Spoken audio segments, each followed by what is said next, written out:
네, 불법 정치자금을 받은 의혹에 휩싸였던 노회찬 정의당 원내대표가 오늘 오전에 숨진 채 발견됐습니다. 노 원내대표의 사망 소식에 여야 정치권 모두 큰 충격에 빠졌습니다. 네, 관련 소식을 양지민 변호사와 짚어보겠습니다. 어서 오세요. 안녕하세요. 네, 노회찬 정의당 원내대표가 오늘 오전에 숨진 채 발견됐는데요. 발견 당시의 상황이 어땠는지 저희가 좀 짚어보도록 하겠습니다. 우선 오늘 오전 9시 38분 정도에 경비원이 가장 먼저 노회찬 의원을 발견을 하고 경찰에 신고를 했는데요. 그때 당시에 이미 사망한 상황이었습니다. 그래서 일단은 경찰이 발표한 바로는 사망 경위에 대해서 지금 의혹이 없는 상황이고 또 유족도 부검하는 걸 원치 않기 때문에 부검을 하지는 않기로 했고요. 그 투신을 한 아파트가 그 노회찬 의원이 거주하는 아파트는 아니고 어머니와 그 남동생이 거주하는 아파트라고 합니다. 그래서 뭐 이거는 아직까지는 그냥 추측이기는 하지만 아마도 가족들을 만나고 난 이후에 투신을 한 것으로 보이고요. 아파트 17층에서 18층 사이에 그 노회찬 의원의 옷과 그리고 뭐 옷 안에는 지갑이랑 뭐 명함 이런 것들이 발견이 됐습니다. 그래서 거기서 투신을 한 거 아닌가라고 지금 경찰은 잠정적으로 판단을 하고 있습니다. 네, 공개된 유서의 일부 내용을 보면 금전을 받은 사실은 있지만 청탁과는 관련이 없다 이런 내용이 전해지고 있는데 이 부분은 어떻게 좀 해석을 해봐야 될까요? 이 부분은 사실 노회찬 의원이 가장 심적으로 압박을 받았을 어떻게 보면 이렇게 극단적인 선택을 하게 된 원인인 것으로 보이는데요. 사실 기존에는 그 드루킹 관련해서 금전을 받은 적이 없다라고 얘기를 했습니다. 하지만 남긴 유서에서는 드루킹 관련해서 금전은 받았다. 4천만 원가량을 받았는데 하지만 그 금전을 건넬 당시에도 청탁을 한 바가 없었고 본인도 뭐 어떠한 대가를 지급한 적이 없다. 대가를 뭐 어떤 행위를 한 적이 없다라고 얘기를 했고요. 사실 이제 두 차례 받았다라고도 인정을 했습니다. 그래서 정상적인 그 후원 절차를 밟았어야 되는데 그러지 못한 거에 대해서 후회가 남는다라고도 유서에 적힌 것으로 보이고요. 그리고 그러한 유서, 그러니까 드루킹 관련된 유서 외에도 가족들에게 남기는 또 유서도 따로 있었습니다. 그래서 두 개는 가족들에게 남기고 그리고 한 개나 두 개 정도는 이제 드루킹 특검 관련해서 내용을 밝힌 것으로 보인다라고 지금 얘기가 나오고 있습니다. 네, 법리적으로만 집중을 해보면 청탁이 없었다고 해도 돈을 받은 사실이 있다면 정치자금법 위반이 되는지 이 부분도 좀 짚어주시죠. 이 부분은 사실은 좀 수사가 필요한 부분입니다. 왜냐하면 그냥 개인에게 돈을 지금 받은 것이기는 하지만 어떠한 그 지지자, 그러니까 그 노회찬 의원을 지지하기 위한 그 모임에서 후원금을 이제 모금을 할 수가 있는데 그렇다라고 하면 이제 그냥 후원 절차를 밟아서 그냥 수수를 하면 되는 겁니다. 그거에는 사실 문제가 없어서 이 부분이 정확히 어떠한 절차로 모금이 됐고 어떻게 노회찬 의원이 그 당시 알고 받았는지가 사실 중요한 쟁점인데 일단은 본인도 수수한 점은 인정은 하고 있죠. 그래서 그 관련해서 사실은 특검이 조사를 하려던 참이었기 때문에 일단은 그 수사는 더 이상 뭐 진행되진 않겠지만 수사를 더 통해서 만약에 혐의점이 있다면 충분히 이제 혐의를 물을 수도 있었던 부분이 있지만 어쨌든 수사는 안 하는 것으로 잠정 결론이 난 것 같고요.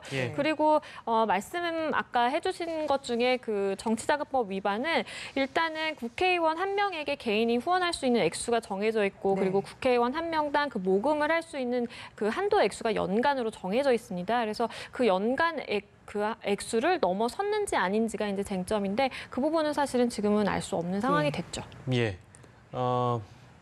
노 의원이 사망하면서 정치권도 큰 충격을 받았는데 특히 정의당의 충격은 뭐 이루 말할 수 없을 것 같고요. 정의당에 남긴 유서가 따로 있었는지 이를 이제 정의당에서 공개하기도 한 것 같은데 그 내용을 저희가 좀 짚어보도록 하겠습니다. 일단은 그 정의당에서 입장을 밝히기로는 굉장히 뭐 비통한 심정이겠죠. 그래서 사실은 낮 12시 40분 정도에 그 최석 대변인이 간단하게 이제 브리핑을 했는데요. 그때 밝히기로는 오후 3시에 긴급 회의를 열 예정이다. 그리고 사실 정의당 많은 의원들도 지금 이렇게 보도를 보고 그 소식을 접한 상황이었기 때문에 그때 당시 그러니까 12시 40분 정도면 굉장히 이제 경황이 없을 때였습니다. 그래서 일단은 모여서 이 부분에 대해서 얘기를 할 예정이다라고 밝혔고요.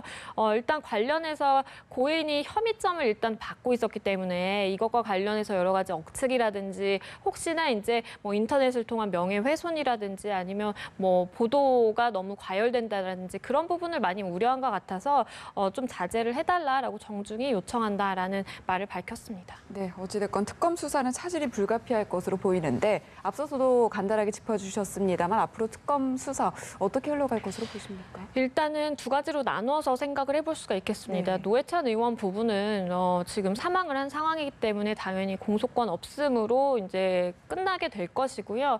하지만 이 부분에 대해서 이제 그 관련자들은 아직 남아있기 때문에 그 관련자들에 대한 수사는 지속될 것으로 보입니다. 그래서 네. 특검에서도 뭐 일단은 기자회견을 하면서 그 노회찬 의원 사망 소식에 대해서 굉장히 비통하다라면서 유족을 향해서 이제 고개를 직접 숙이기도 했거든요.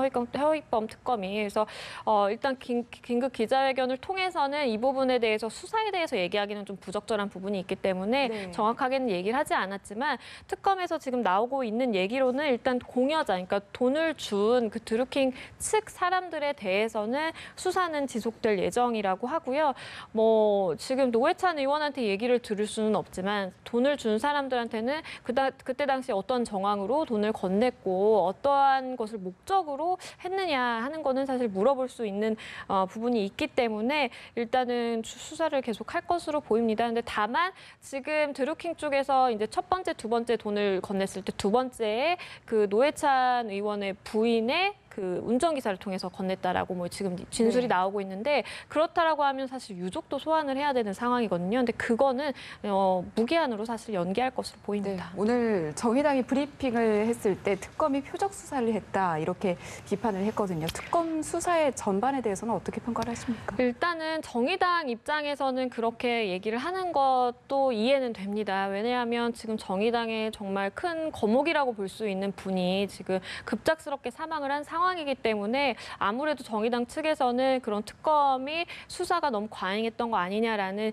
의견 제시는 충분히 할 수 있다라고 보이고요. 네. 근데 하지만 반면에 특검 입장에서는 네. 지금 관련자들의 진술이 저렇게 구체적으로 나온 상황에서는 사실은 노회찬 의원을 소환할 예정이다라고 하는 거는 그거는 어느 법조인이 보더라도 사실 자명한 사실이었습니다. 그렇기 때문에 그 특검 입장에서도 수사의 일환으로서 어쩔 수 없는 부분이었는데 어쨌든 이렇게 갑작스럽게 사망하게 되셔서 참 안타깝습니다. 네. 다음 소식으로 이어가도록 하겠습니다. 저희가 앞서서 잠깐 전달해 드렸습니다만 삼성전자 반도체 백혈병 분쟁을 많은 분들이 기억하실 텐데 이게 10년 넘게 이제 갈등을 빚어온 사안이라서 근데 이게 해결될 분위기라고 하는데요. 일단 분쟁 과정을 저희가 좀 먼저 정리하고 넘어가겠습니다. 네, 이게 2007년에 삼성전자 그 반도체 공장에서 일을 했던 황유미 씨가 급성 백혈병으로 이제 사망을 하게 됩니다. 그러면서 이 백혈병 분쟁이 시작이 된 건데요. 그 사건이 있은 이후에 2008년도에 그 반올림이라는 그 단체가 발족이 되면서 네. 삼성과의 그 교섭이라든지 이런 부분에 있어서 상당 부분 역할을 많이 했습니다. 그래서 관련해서 실제로 이런 백혈병이 반도체 제조와 관련된 직업병인지 여부가 사회적으로 굉장히 이제 이슈가 되기도 했고요. 결국 2014년도에 그 삼성전자와 피해자 가족 단체 그리고 반올림이 합의를 해서 조정위원회가 구성이 됐습니다. 그래서 조정위원회는 양측의 입장을 듣고 어느 정도 조정안을 마련을 해서 양측의 합의를 돕겠다라는 취지였는데요.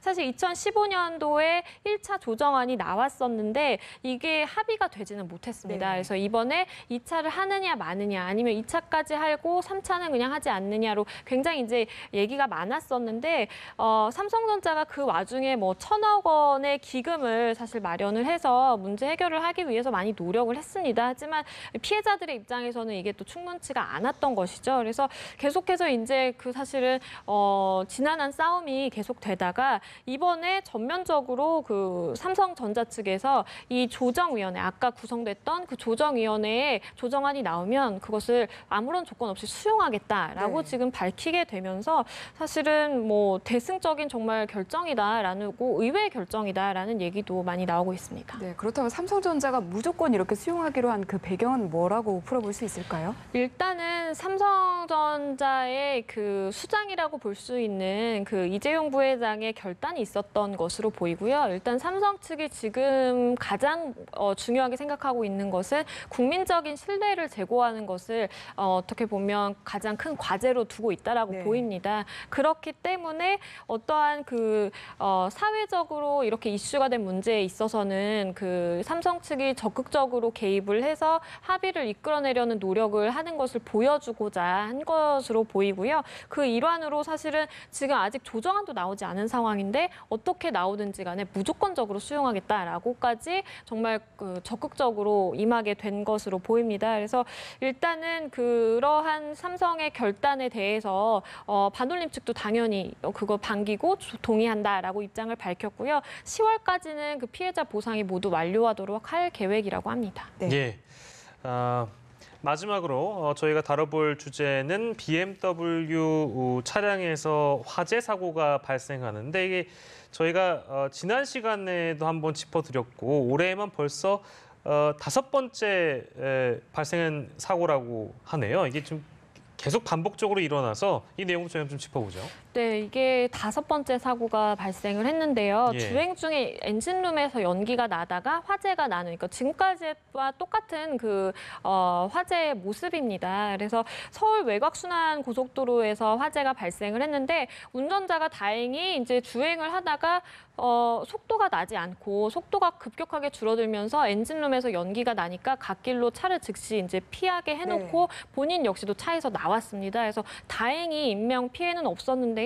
이 운전자가 떠나고 난 이후에 얼마 지나지 않아서 불이 붙어서 사실은 굉장히 위험한 상황이었다라고 할 수 있습니다. 그래서 아까도 말씀해 주셨지만 올해만 한 5번째로 지금 꼽히고요. 그리고 지난해부터 통계를 봤을 때 BMW 차량 화재가 한 25건 정도 되는데 네. 그중에 지금 문제가 되는 리콜을 해야 된다라고 얘기가 되고 있는 그 차종이 17대입니다. 네. 그렇기 때문에 사실은 그 차를 타고 있는 그 운전자들 입장에서 지금 굉장히 불안한 상황이죠. 네, 정말 상황이 이렇다 보니까 불안할 수밖에 없을 것 같은데 리콜 등의 조치가 좀 필요해 보이거든요. 네, 맞습니다. 그러니까 BMW 차량이 그 전에 화재가 났었던 양상들을 보면 화재가 발생을 해도 그 회사 측에서는 부품을 그 고객이 마음대로 임의로 외부 부품을 가져다 썼기 때문에 그런 것이다라고 해서 사실은 배상 책임을 많이 인정을 안 했었습니다. 그래서 네. 당연히 리콜도 많이 안 했었는데 이번에는 일단 어떻게 됐냐면 이 화재 사건들에 대해서 BMW가 자체 조사를 해서 국토부에 보고를 했는데 국토부 측에서 이게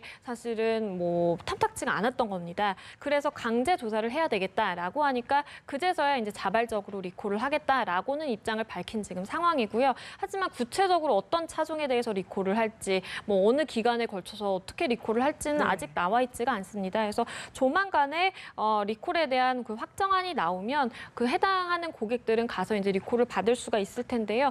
모쪼록 이게 뭐 안전이랑 관련된 사고다 보니까 예. 사실은 운전자들이 걱정을 불식시킬 만큼의 리콜안이 나와야 된다고 생각합니다. 그러니까요. 소비자들이 더 불안하기 이전에 이 문제를 좀 정부 차원에서 매듭을 지어주시든 해야 될 것 같습니다. BMW 520D 차량 화재 사고까지 오늘 양지민 변호사와 함께했습니다. 감사합니다. 잘 들었습니다.